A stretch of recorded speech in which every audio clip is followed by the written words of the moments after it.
Okay, so you're very welcome to the Emergence of Development Education in Ireland today. We're very pleased to be joined by Dr. Eilish Dillon and also by Adrienne Boyle. So Eilish is the head of department at the Department of International Development in Maynooth University, and she's been involved in development education in a wide variety of contexts for over 30 years and has also completed doctoral research on discourses of DE in Ireland in 2007. And it was an article then that appeared in the Centre for Global Education's Policy and Practice that kind of inspired today's event, because Eilish gave a really good overview of the development of the sector in that, and I learned a lot reading it, and I thought this would be great knowledge to have out in the sector, or to fill in maybe gaps for some of us, but also to record it as an institutional kind of memory for IDEA and for the entire network, and for us to record today and maybe develop it into a video or a podcast. So that's Eilish. And then we're also really happy that Adrienne has joined us. So Adrienne Boyle, the very first director of the IDEA, Irish Development Education Association. And Adrienne describes herself as a sailor forced ashore and who wanted to connect the local to the global. But she's a community worker by background and someone who is very committed to and energized by global justice and injustice. So thank you very much to both of you for joining us. I'm going to hand over now to Eilish, and yeah, off we go. Great. Hi, everyone. It's really nice to be here, and thanks very much, Elaine and Adrienne for organising the session, and it's just, yeah, it's really nice. I wasn't one bit nervous before this until I saw all the people who are here, and I'm thinking about all of what everybody knows and everybody having such different experiences of development education, global citizenship education over the past number of years. So I hope that you'll all see the kind of introduction that I'm going to do as my story on all of this. It's one version of it all. And I'm going to try and intersperse some of what I've written about, which draws, of course, on the work of other people, with some of my own experiences. And I hope that then will spark some kind of, I suppose, memories and connections for many of you. So I'm not in any way setting this up, by the way, as the definitive kind of history or anything like that. And of course, the time is very short anyway, but even apart from that, it's very much one kind of a take on it. So what I'm calling it today is History Matters. And I suppose because I think history matters a lot, I think it's really important history, that we understand where we've come from. But also history matters talking about, I suppose, what are the things of the past. So I'm trying to get it so that I can actually go on to a slideshow here. I think I have it here now. If you just bear with me, I'll go from here. So I think Elaine and I agreed that I'd do a little quick overview for about 20 to 30 minutes or so. I know that doesn't sound quick, but I will try and keep it nice and structured and engaging. And I've been thinking about this quite a bit. How do you tell stories of the past to understand the present in a way that's interesting for people? Can you see? Let me see. I'll just get rid of that there. Okay, so basically, I suppose from my point of view, history, why I'm really interested in history and the history of development and education in particular, or global citizenship education. And I'm going to call it development education today, just for want of a term, and I won't go into terms if that's all right. Why I'm interested in it really is because I think it helps us to understand the present. So what is it? How have we got to where we are today? And that is, I suppose, crucial, I feel, for understanding both the positives and the challenges of where we're at with development education today, but also for shaping the future. So I have had a long-standing interest in trying to make sense of that story for myself. And of course, we could do it in lots of different ways and in lots of different versions. I'm particularly taken by that 100 Objects of Global Solidarity kind of, what would I say, that exhibition or event that developmenteducation.ie have up on their website. And I'd really encourage any of you to have a look at it, because it kind of shows us really that the archives, okay, the things that were our day-to-day in development education are now of the past, but they can also be and tell us of the future. So archiving is really important. And that's one thing, I suppose, that I have changed over the 30 odd years that I've been involved. I used to emphasize the kind of the doing and action side of development education. And now I also feel that it's really important to chart, to archive, to tell stories, and to write about all of this. So that's what I've been trying to do over the last few years. So for me, a critical history, and I call it critical because I think that's about being critically reflexive of our past and our present. For me, it should help us to look under the surface and to use Audrey Brown's phrase, to turn the gaze back on ourselves, so that we actually ask the critical questions of what it is we think we're doing, why we're doing it, and what, I suppose, what its effects are. And to ask questions about the taken for granted. And that's why I did some research, as most of you, or many of you know, on different approaches to development education within the Irish education sector over the last number of years. And to challenge, or be able to challenge mainstream thinking, not to take things for granted, and sometimes to be uncomfortable. And some of our past is not that comfortable, and it's not always what we would aspire to in the present. So all of that for me really is about shaping the future that we need. I would say shaping an alternative present and shaping the future. So it's with that in mind, I suppose, that I present this kind of three-pronged kind of starting point for where are we at today. And I think those three things are very important to remember about development education in Ireland today.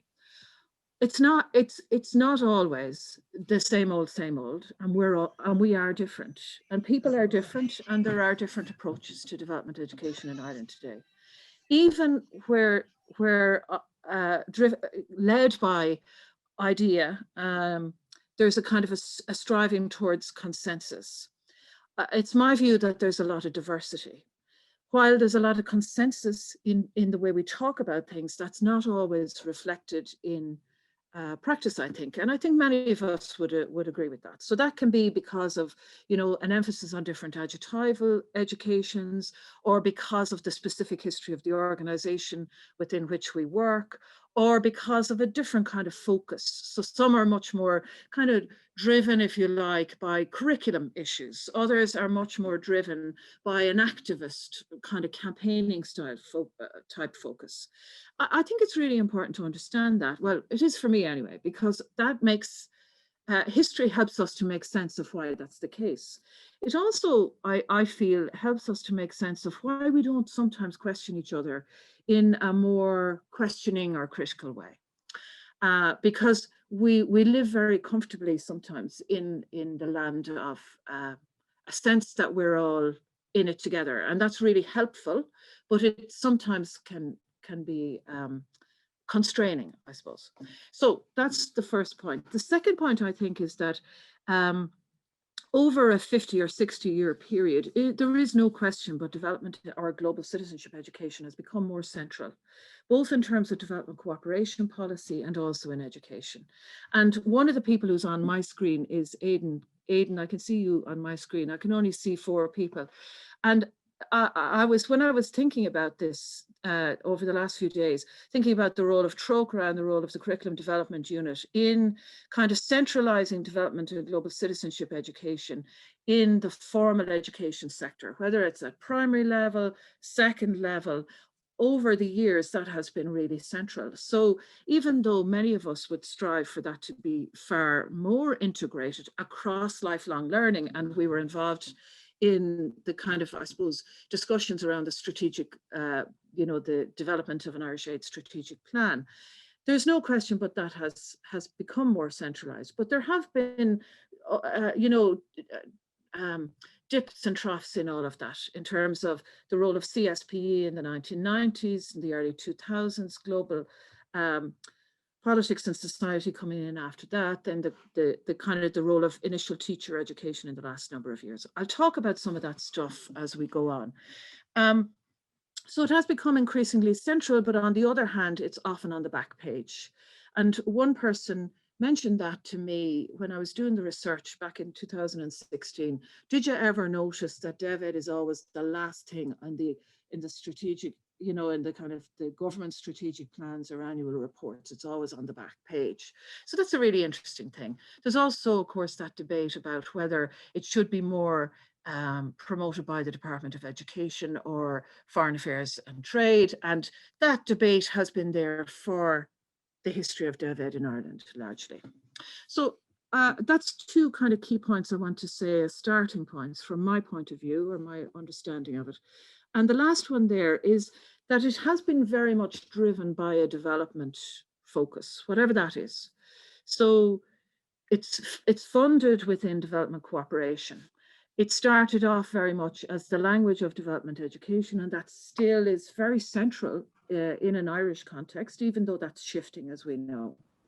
And of course, that has implications then, because it's very hard then to shift away from a north-south kind of global focus, the assumption being that the problems are in the global south and that together we can solve those problems, rather than shifting the focus to a kind of a global focus where we see development challenges as being global, often much more located in the so-called global north, but actually they're global and they're everywhere. So that's one of the impacts of development education being driven by the development sector. Another, of course, is that kind of emphasis on participatory learning and process-based learning, which is for many people a very positive thing. I think a third one, without going into it, is that there's a tendency, in my understanding, within the development education sector, not to critique or criticize development cooperation. It's kind of like, we'll take that for granted as a good, we leave that over there and we won't ask any questions about it. And this assumption limited enough debate or critical debate about aid and its value. Lots of people talk about other stuff. And of course, as we know, Stephen McCluskey and others in Policy and Practice, that really important journal in our sector, Stephen often talks about another thing that people don't talk about is neoliberalism and the global capitalist economy. So the fact that it's driven by development, I feel, has positives, but it also has potentially constraining negative influences, including, of course, the kind of contradictions that arise from and within NGOs about the kinds of communication practices that are still being used, which are still very stereotyped, albeit maybe not the hard stereotypes of the kind of the flies in the eyes kind of representations by most organizations, but there are still a lot of stereotyped kinds of images being used. And the challenge and the tension of all of that for many of us who are really critical of all that. So that's the starting point. And I probably have used all my time. I'm very sorry. Anyway, I'll keep going and hope for the best.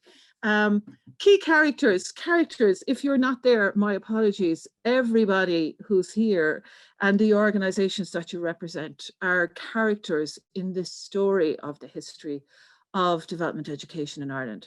I put Irish Aid there in the middle because you know, I think Irish Aid has played a very significant role in it all. But as you can see, the NGOs and missionary organizations, the networks, they're also there, as are kind of global links and networks. So we could be here literally until next week if we were to go through the history of each of those organizations. But as I mentioned to Elaine in our discussions around all of this, I think I really would love to work with many of you to develop some of this history into much more detailed kind of work in the future. So we might come back to you about that, to tell the stories of all of these organizations. Sheila Dillon did a really lovely piece on the history of Trócair's DevEd. I have references, by the way, in all of this later on. That's available on the Trócair website, and they also have a kind of history of their development. Robin Hannon did a history of Koloff back in the day. I don't know if that's available online now. And there was a history of Docus done as well. I think Hans Sommer did that. So some people, there are little pieces. And of course, the main work was done by Matthias Fielder, Audrey Bryan, and Melissa Bracken did a super history of the kind of role of Irish aid in development education back in 2011. So it's about bringing all of those stories together and new ones, creating new ones. So I thought I'd ask you before, in the spirit of DevEd, rather than just blasting ahead, before I just talk about 3 phases in the development, which of course is problematic and limited, before I do that, I just thought I'd ask you to reflect for a moment, if you wouldn't mind, on who introduced you to this whole area in the first place, and how long ago was it? I'm not actually going to ask you to share that with the group, but I would like you to reflect back on it. And maybe if you're looking at the list of participants, like who do you know? Who within this group might you have come across for the first time, and when and in what context was that? And then maybe to think about what changes you've seen in development education, human rights education, anti-racism education, global citizenship education since then. Like if you were to point to something, I just picked those 2 sets of images there. There are 2 changes that I've seen. I've seen the move from the Millennium Development Goals to the Sustainable Development Goals. How could I forget what they're called? And those are 3 Irish aid development strategies that have been developed in the time that I've been involved. I was at the consultation, as many of you were, and some of you, Barbara, you probably were very much more involved in the development of those strategic plans right throughout the 2003 one, etc., up to date. So where did all this come alive for you in the first place? And of course, that's a valid and really important thing to realize, that this is all, I suppose, to enact this in our lives. So as part of my exploration today, I want to look at these 3 phases. And of course, this is, you know, it's limited and all that, but it helps in some ways to break things down. To look at those 3 phases, the informal beginnings from the 1970s and 80s, and some people will go back further, to the formalization of development education in the 90s and up to the mid-2000s. And from the crash, I suppose the financial crash in 2008, up to now, what I call fallout and new professionalism. And I'm going to look at actors involved, different strands of thinking, and how some of those have become more prevalent. And I thought I might talk a little bit about what that looked like in my life of being involved in development or global citizenship education, because I thought that might spark you all to think about your own experience, not really because I think mine is any greater or any great shakes, but I do think thinking about it from our own perspective is useful, though limited, of course. So just taking that first kind of in the 1970s and the 1980s, where did all of this come out of? And why I think about the different strands is it came out of different places. So of course, in other countries in Europe, and Doug Byrne has written some really interesting historical pieces on the development of development education around Europe, etc.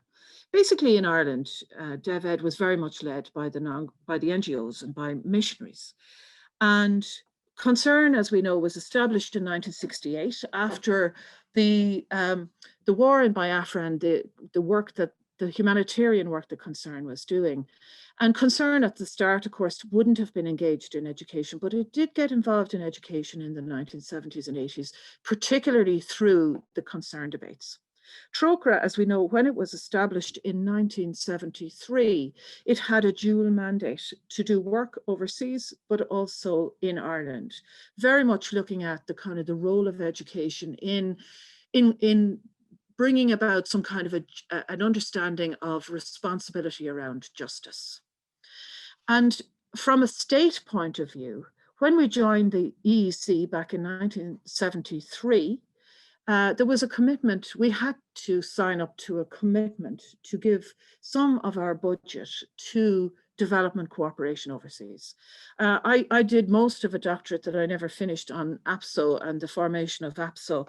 And what's really interesting for me is that because of the missionary tradition, there was an emphasis in Ireland on the person-to-person form of development.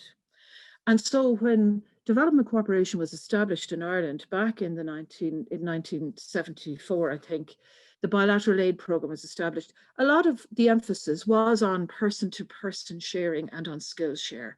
So I feel that that has actually had an impact on how we kind of think about in Ireland, and we think about activism often as an individualized kind of a thing.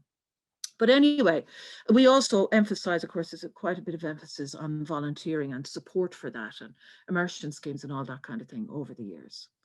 So back in the 1970s, we can see that there was a start, and it wasn't just what became the bigger NGOs. There was also Congood was established as a network out of which DOCUS emerged in 1977, and in 1975, I think 74, 75, Kolov was established as a group of return development workers who wanted to get together to understand why there was global injustice in the world and to create awareness about all of this. So that's another kind of an emphasis on development education.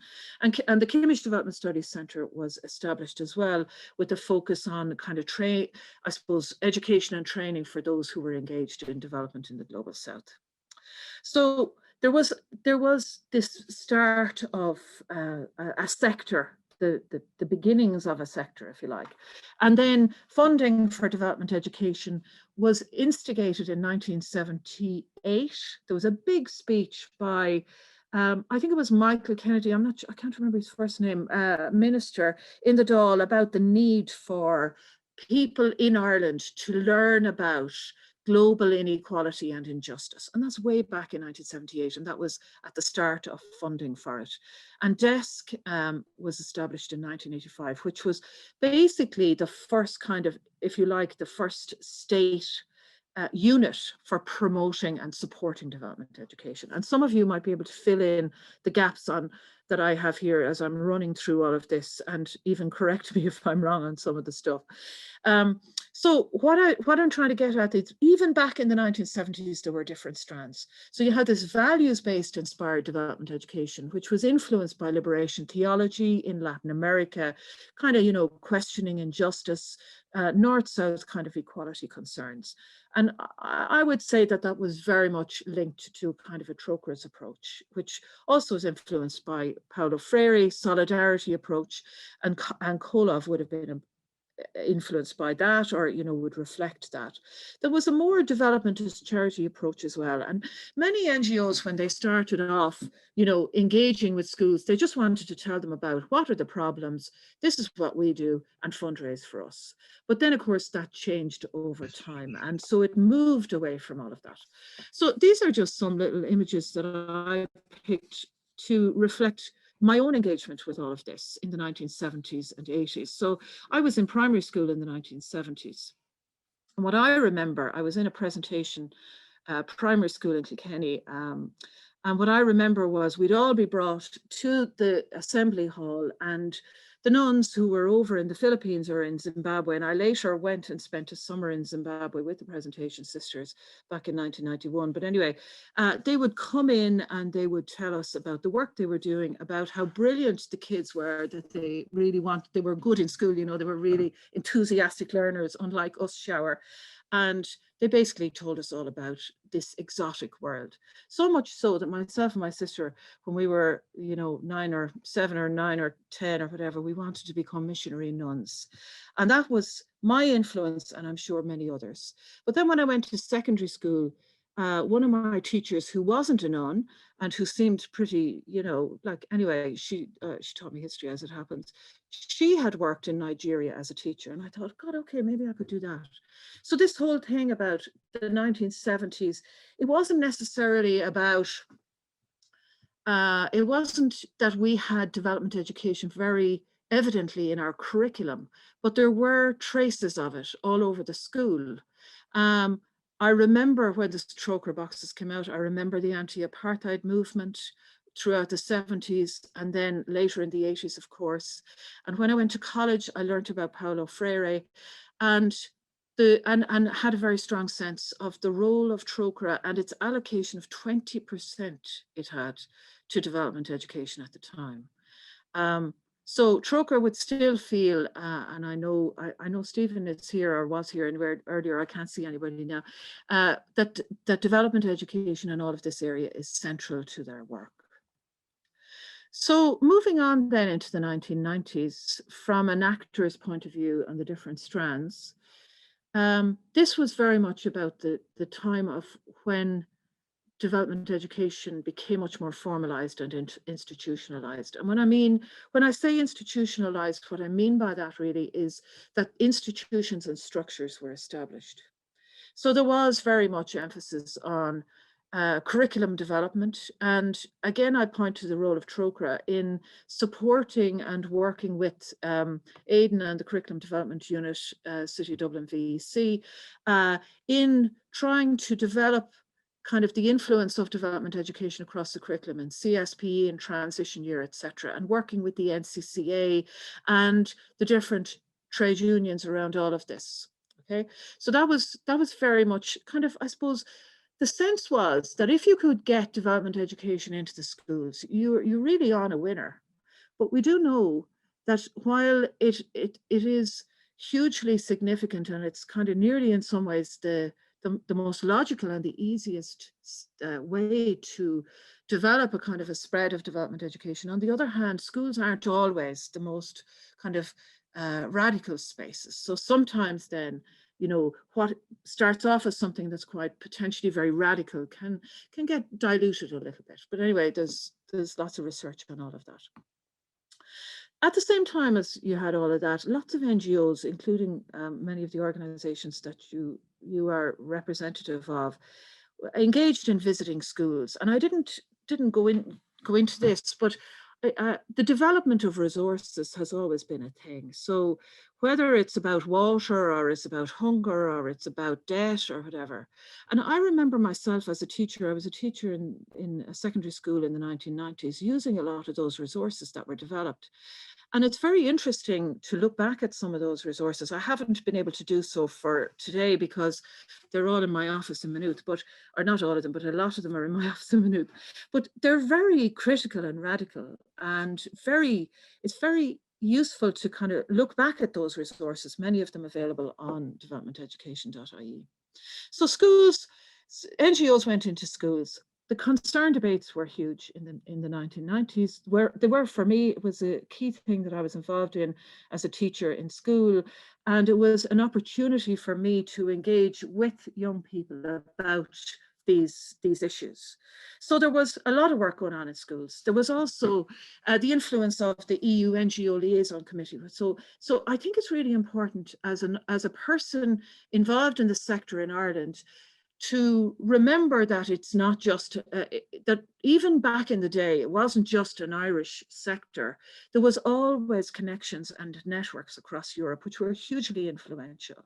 So if something was happening in, the UK or in France or wherever it was happening, this had an influence. And also, of course, in the 1990s, lots of organizations were hooked into EU funding for development education.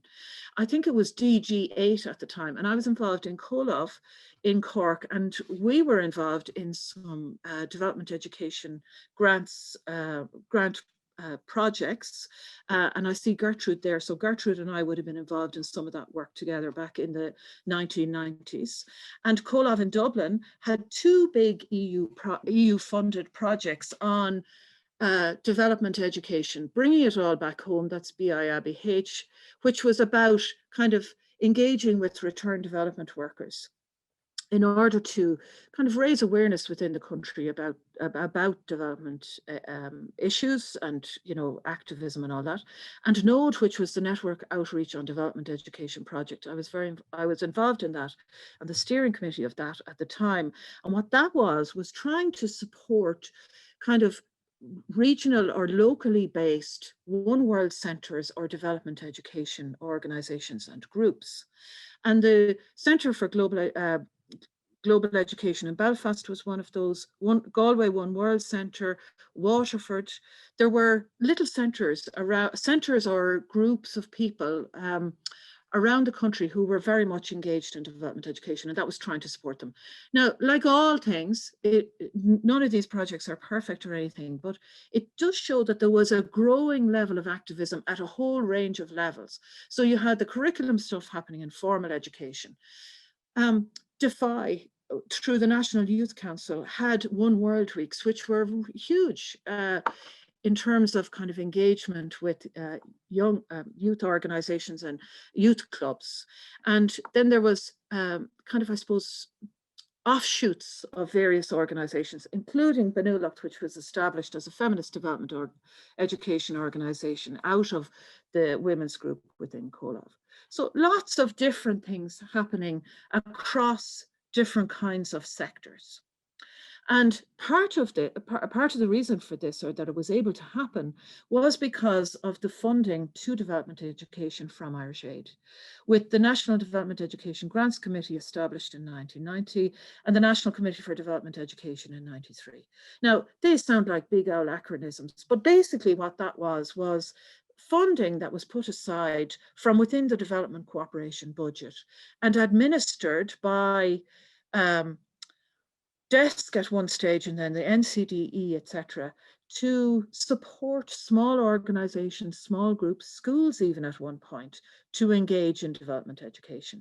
So this was hugely significant.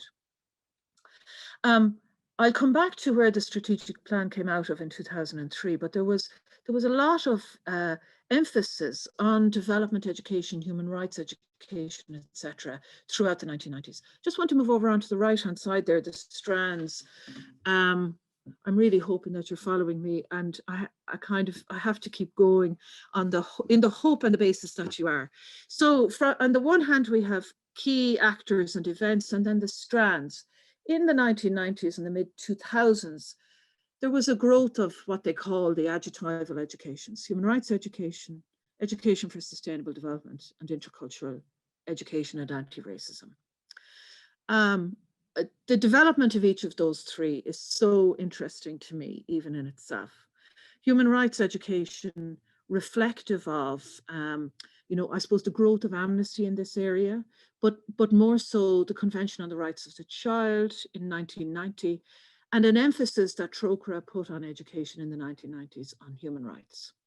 And that then permeated into, I suppose, the work that the Curriculum Development Unit was doing as well. So there was a big emphasis on human rights and rights-based approaches to development, etc., in the 1990s.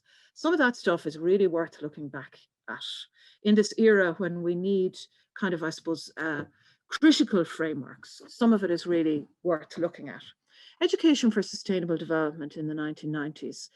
If you think about kind of global movement around environmental concerns, think to the 1987 Brundtland Report, the Rio Conference in 1992, 500 years after the so-called discovery of the Americas by Columbus, and the whole critique of the time of the silencing of indigenous rights. So that kind of question about the right to development, the importance of kind of taking account of the environment and questioning growth, that all had a big emphasis, a big influence on the growth of education for sustainable development. And Eco-UNESCO was one of the key drivers of all of that in an Irish context.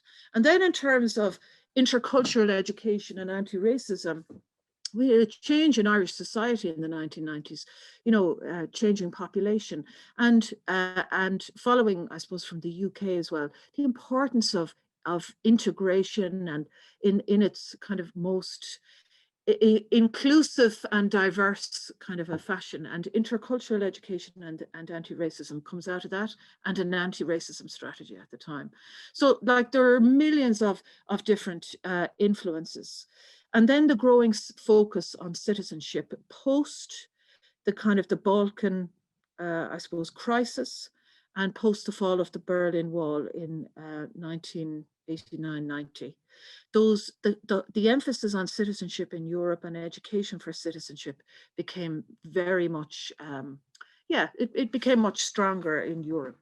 So, as I mentioned earlier on, CSP was introduced in 1997, and I think into the mid-2000s, we've had huge influence from thinkers like Vanessa Andreotti and her critique of soft versus critical development education, and moving us towards decolonization, which I would say is the language of the now. So this emphasis on mainstreaming, on building strategic partnerships, that was hugely important, really influential on the sector. So I'm not going to go into all that. Some of what I wrote on this stuff is just for you guys, for everybody afterwards, if you want to have a look at it. But just the strategic plan, the Irish Aid strategic plan from 2003 in bold over on the right.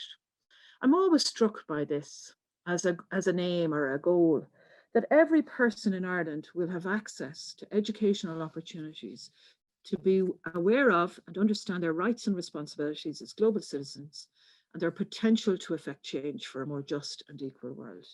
I think it was really aspirational, really powerful kind of a sense. It should be for everybody. It's not just a kind of an extra add-on. This is for everybody.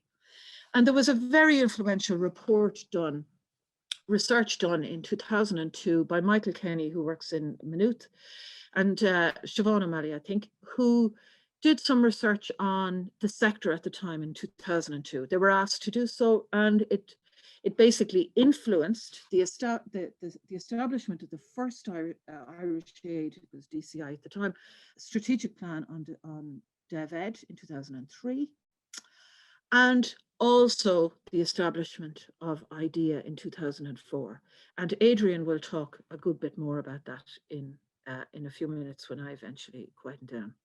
So in terms of that, Eilish, the 1990s. Okay? Pardon? Is 5 minutes more okay for you? Perfect. Yeah. In the 1990s, just some stuff that was going on. I wanted to show you some pictures of some of the stuff that was going on for me. I was very involved, as I mentioned, in COLOV, and COLOV obviously produced Focus on Ireland and the Wider World. At some point, there was a magazine called Cork in the Wider World. We were involved in some kinds of campaigning. The Code of Conduct on Images and Messages, I'm using that particular image just to show you that was around since 1989, the EU NGO Liaison Committee around Europe. All the NGOs agreed on this kind of code of conduct around ethical messaging way back then. And as many of you know, I'm doing some work on that at the moment. I also included a picture there of one of these brigades to Nicaragua. In 1992, I was lucky enough to go to Central America for the summer, and I was one of the people who were on a brigade, not on this particular one. They didn't take any photos of us, or I can't find them. But I suppose what I'm trying to show here is that there's this range of different approaches and influences on development education was very much evident in the early 1990s and part of my own experience. And then later into the 2000s, from my point of view, I suppose my experience shifted. I moved first of all from Cork to Dublin and started to work in Amnesty, as I mentioned earlier on, and with the Kimmage Development Studies Centre for many years. And I was very active in Benulucht. And then we had the start of IDEA in 2004. So when I reflect back on my own experience, I can kind of write this history in some ways through that. And then just kind of bringing us up to date, and I will try and wrap up very quickly, Elaine. So in recent times, I suppose, after the 2008 financial crash, there was a significant loss of funding. What there were cuts in funding to development cooperation, and development education was cut disproportionately, arguably. Now, some of that has come back.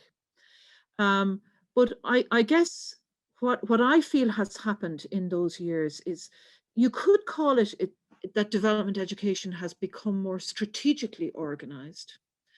there have been much more strategic partnerships developed.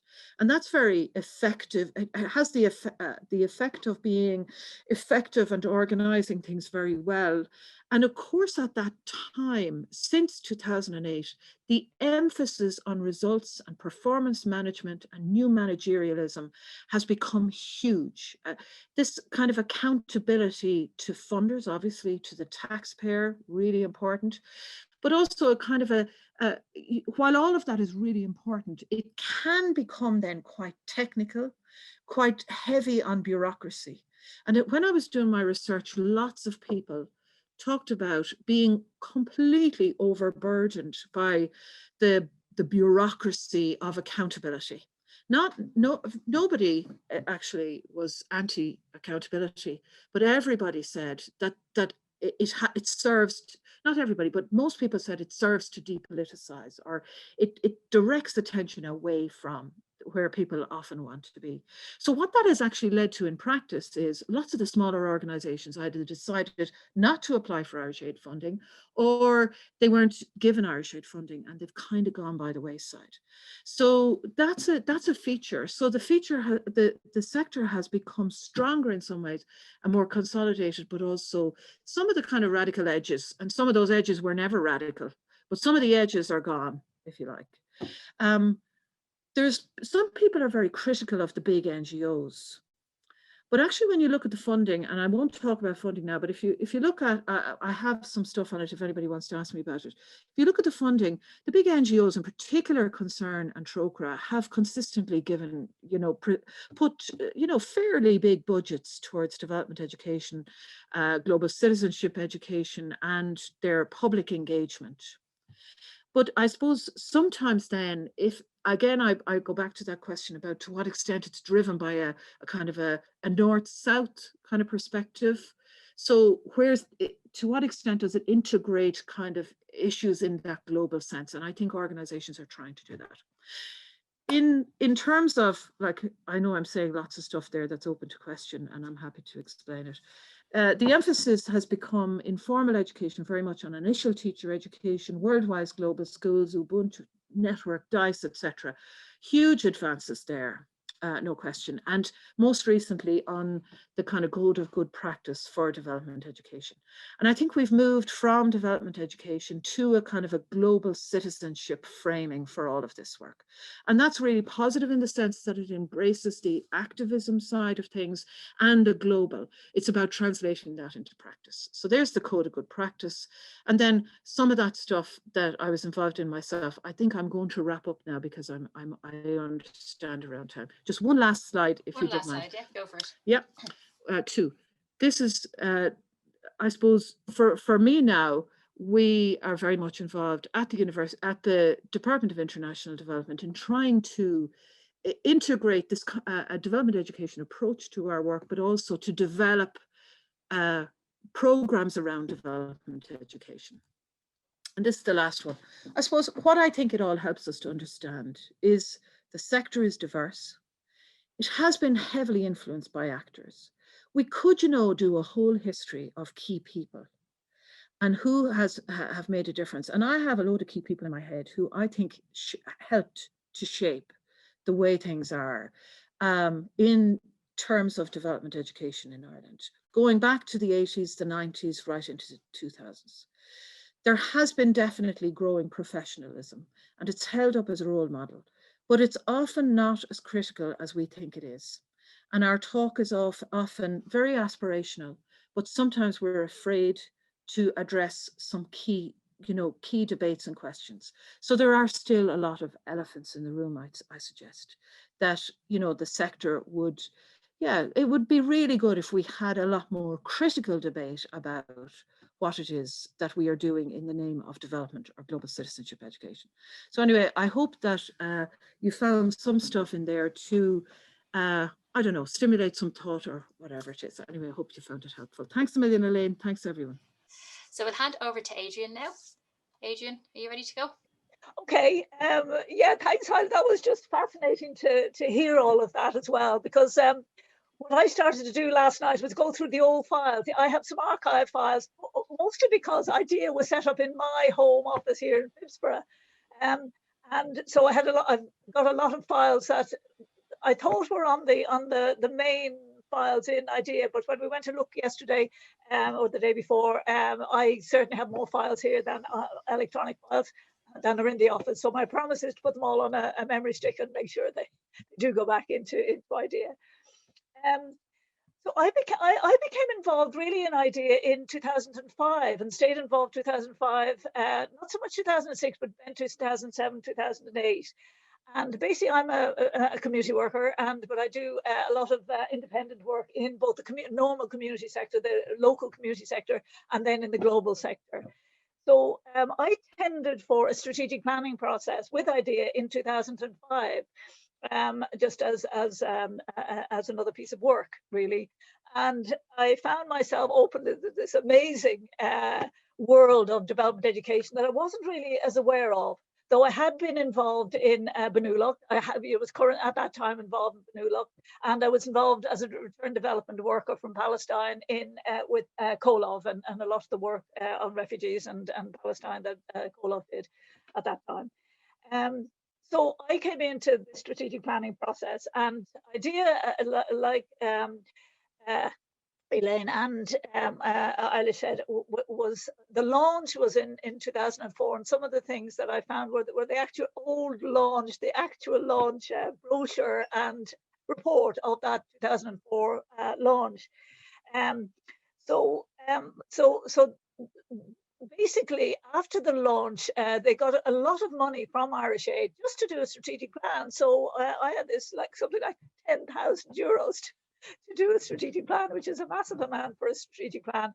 So it gave me the opportunity to really go around the country and see what was going on. So we had workshops in Cork, in Galway, in Belfast, and 2 in Dublin. We asked for submissions across all the sectors, and then we did a whole pile of kind of individual interviews, but it gave me a lot of time to kind of do all that. And then eventually kind of put that together in a strategic plan that went to the 2005, end of 2005 AGM and was finalized there. But basically what I found at that stage in 2005, which is, 15, 16 years ago, I found this vibrant, energetic groups of people everywhere doing development education in the higher education sector, the youth sector, in the community sector, across the board. But an awful lot of people came to those meetings, to those workshops, and the energy that was there was really fascinating. And in all, there were about 40 organisations across the board at that stage, just involved in that strategic kind of planning process. So that was great. What I'm going now, this is my first time of sharing a screen. So wait to see if it works. Oh, okay. So that was just really that first screen. People can see it. It's just that that was the original leaflet for the actual launch in Winds Hotel in 2004. In 2004 for the launch of IDEA itself. Now, how do I go on to the next slide?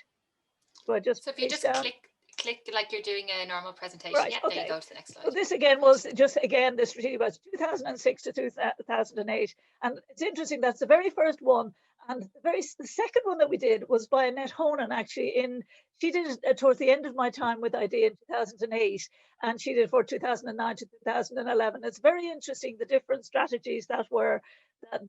The same strategy, but the priorities kind of changed in the 2009-2011 period. But this is really what came up in terms of the concerns for the sector at this point in time. And you can see people really concerned about the invisibility of IDEA, the invisibility of the sector. And you must remember, IDEA didn't exist then. There was no office, there was no structure, there was no website, there was no leaflet, there was no logo, it wasn't a company limited by guarantee, it wasn't a charity, it wasn't it was a really strong, like Eilish said, a really strong and very active kind of group of people who were beavering away. And even I found for 2000. I found a work. I wasn't involved in 2006. I did this in 2005, and then I left it, and they went off beavering away to get funding for the next stage. But I found a work plan for 2006, and it clearly was very active in terms of the National Council at that stage and the working groups at that stage. But this was 2005. So they really wanted a real vision, a named vision for IDEA, for this embryonic organization as it was at the time. They wanted to get a better understanding of how it contributed to our society. They really wanted it to grow, and they wanted to grow as a kind of a structured kind of grouping. Wanted to have recognition by the public and the decision makers, which is why it's very interesting to hear what Eilish said in terms of how the funding. I wasn't as aware of that in terms of the Irish Aid, how the funding started so long back and then was developed. Then they wanted it to be, what came out of that process was the credibility of the organization, because almost till then, one of the things that I got a real sense of, that it was kind of regarded as a bit hippie, you know, a bit out of an old era of, you know, not too good, but yeah, kind of a hippie type. It was alternative, that's what I mean. It was alternative, creative and alternative, but it really wasn't credible in terms of a structured, serious sector that contributed towards development. So the credibility and visibility were really critical things. It did want to have impact on all levels of society. And it wanted to be a strong and vibrant, and you could see it was already a strong and vibrant sector, but it just didn't have the organization around it that was needed at that stage. Okay, so what really came out of the strategic plan, which is really interesting, was let's just get my notes here because I want to just get the changes from one plan to the other. Yeah, the whole thing was the really absolute priority focus was developing IDEA as an organization, and as I said, it didn't exist except for a really good, strong group of older people. And Susan Galway, whom I see is there quietly in the audience, and I wish Michael Durley was there as well. I can't see him, because these were people who were very engaged at that time and know a lot more about that previous time than I did. So developing it as an organization, a structured, visible, credible organization, was actually critical. Building capacity within the sector was a second priority. Promoting good practice, which is just really interesting, seeing that, and then seeing our great award recently this week of the Code of Good Practice that Elaine, in her good work and IDEA and its good work, have successfully brought it to massively developed it. And representing an advocacy on behalf of the sector, that was interesting. That was always number 4 at that stage, whereas that slowly has moved up the agenda. And interestingly enough, just in the second strategic plan that Annette Honan from the NCCA did in her independent role, it had moved down that building the capacity of the sector was 1, promoting good practice was 2, developing ideas and organization was 3, and representing an advocacy remained in its place, like the Eurovision Song Contest, at number 4. So that was interesting. And I was just reading very recently, just the because it came through in the emails just yesterday, I think, or the day before, was the new just the annual report, and how the priorities of, again, in terms of strategic focus, what a long way we have come. And almost number 4 here has become, I'm not quite sure if it's number 1, but it's how we've done some of those things. We have developed, IDEA has developed as an organization. The sector has massively built its capacity, and we can see that good practice, although it's still work to do, that we've got lots of good structures around it.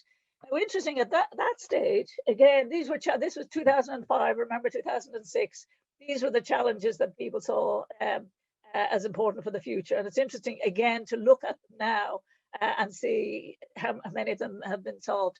So the long-term funding, continued confidence in the sector, visibility and professionalism of the organization, that's IDEA, visible outcomes for members, strong ownership and involvement by members in IDEA itself, and that it developed a credible voice. So it's interesting, I think, that an awful lot of those have actually been successfully addressed over the years. So basically, then there was the strategic planning process.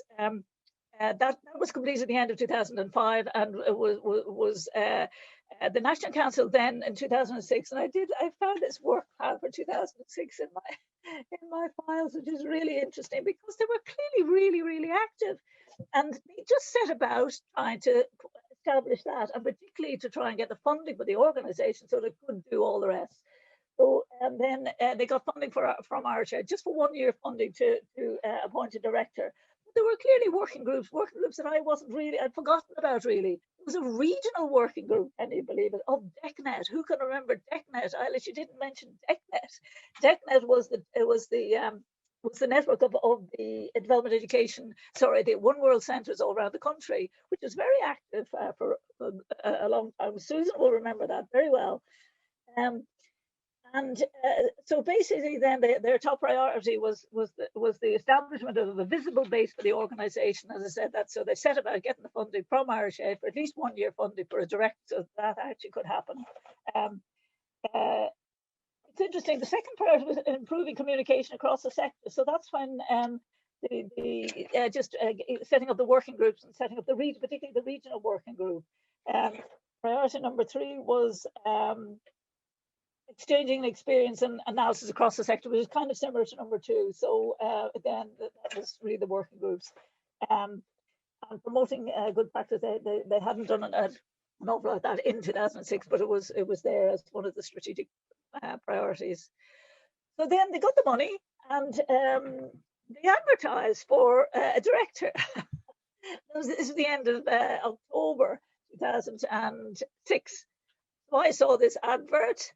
And I just had such a good experience and I just loved what I saw out there in terms of the energy and the vibrancy and the activism of the sector.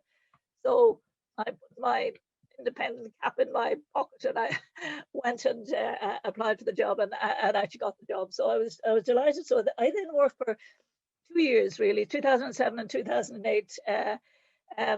For the sector until really we got 3 year funding, until we got much more long-term funding. And I worked part-time, which I wanted to do, and that gave the opportunity to look for a full-time person and look for a different kind of future, if you like, a building of the future. So primarily, I suppose what I set out to do, there were clearly all these wonderful people and these active people. There was no organisation whatsoever, and a lot of the work that I do in both the community sector and in the development education sector is organisation development. So, and I'd run organisations before, I'd been a director of other organisations. So, but I had community. My values were completely around community work and collective and ownership by the members, and I really was conscious that I didn't want IDEA to get to be an organisation that was only the director. You know, that you wanted it to be. Owned by the members, or it wouldn't work. So then I suppose what I set about was doing all the big structures, you know, getting a constitution, getting a memorandum and articles, getting a register for a charity, all those kind of very basic sort of things, but also getting really, really working with the National Council to make sure that they were really all engaged. And I remember Patsy Toller was the chairperson at the time. It was a great chairperson. And I remember he said to me right at the beginning, "Oh, he said, it's great now, we can all stand back and do nothing." And I said, "I don't think so, Patsy." So basically, we set up more working groups. So there were a membership working group. The regional working group carried on for a while. I don't quite know what happened to that, actually. It was a good practice working group. And then a whole pile of task groups, really, which worked on just the conferences. We did 2 big conferences, one in 2007 and one in 2008. And 2008, it was the first really proper annual. 2007 rather was the first annual AGM, proper AGM. There were annual meetings before, general meetings, but in terms of the formal sense, the first AGM. And the first of the 2 conferences. And it's very interesting looking at the first of the 2 there were 2 big conferences, and I still got the report from both of them. And one of the first one was actually around minority ethnic community, opportunity in child, minority ethnic communities and development education in Ireland. And that was one of the priorities at the time, because we felt we were a very homogenous sector. And it's really interesting reading this report again, some of the recommendations, because it's one of the areas where I don't think we've done very well across the board, done very well elsewhere. And the second was the linking and immersion scheme in the Global South, developing good practice. And that actually formed the basis of a lot of the thinking around worldwide global schools. So there's a lot of connectivity there, and that was again a really good conference. And the report, a lot of thinking from what I gathered from the people who then ran worldwide global schools. It acted as a really good just framework, especially in the early days. We also ran. I mean, I don't know what my next two. That's just some of the work. To say this is one of the big, some of the workshops we held. But some of the other ones where people like myself who now got completely grey hair and black hair. And Darren Irvine, I remember Darren, he had black hair, now he's got grey. Yeah, this was just little leaflets of one of the workshops, and I had completely forgotten this workshop. I remember the one we ran on media in those 2 years, and then this other workshop in the Theatre of the Oppressed. We ran it in Derry. Anyway, maybe the people involved were from Derry or something, but so those were kind of about, some of them were about skill sharing, skill development, like the media workshop. That was really about how we develop our skills, but this is more about how we developed but it was also something about really having a lot of fun and actually building some of our creativity. So I mean, that was kind of that's the main things. The working groups, we did a lot of mentoring. I remember we set up just in terms of that whole inclusivity and membership led. We set up a really nice, I thought at the time, I don't know if it still operates, but a really structured mentoring scheme with the new people coming on the National Council, and really making sure for a full 6 months that they were really engaged with somebody else who'd been there for a long period of time. So between the working groups and the maybe groups, 2 more minutes, Adrienne, is that okay? Right, yeah. And then we'll go to questions. Yeah. I want maybe just I need to finish. The funny thing, for the first 6 or 8 months, it was in my little office here in Finsborough. And then we found this place in Merrion Row. If you remember Merrion Row, it was Dickensian, is all I can describe it as. It had rickety stairs. It was a fire hazard. It was, when we found this room, an amazing room, but it was like it had 100 years of dirt on the wall, dirt on the walls. So we slapped a coat of paint all over the whole of it, and it was an amazing place then to have an office right in the middle of town. And it kind of really, I suppose, finished that whole formalization of the structures of IDEA and brought us into line with what we developed to be, I think. Yeah. So for me, very good experience. I moved on at the end of 2008 when we got the 3-year funding, which was great. So that was a lot of my time looking for the funding, getting the proper 3-year multi-annual funding. And then the great Matthias Fiedler took over and did a great few years with IDEA. So I think that's, I mean, anything anybody wants to ask. That's great. Great fun finding all those old files. So. No, it's great. You're like memory lane. You have the IDEA archive, definitely. So I have the archives. How much are they worth? Not a lot, but you can have them back. So yeah, we'll definitely arrange for that. But thank you so much for your personal reflections and insights and sharing so much about those early years, even before IDEA was established.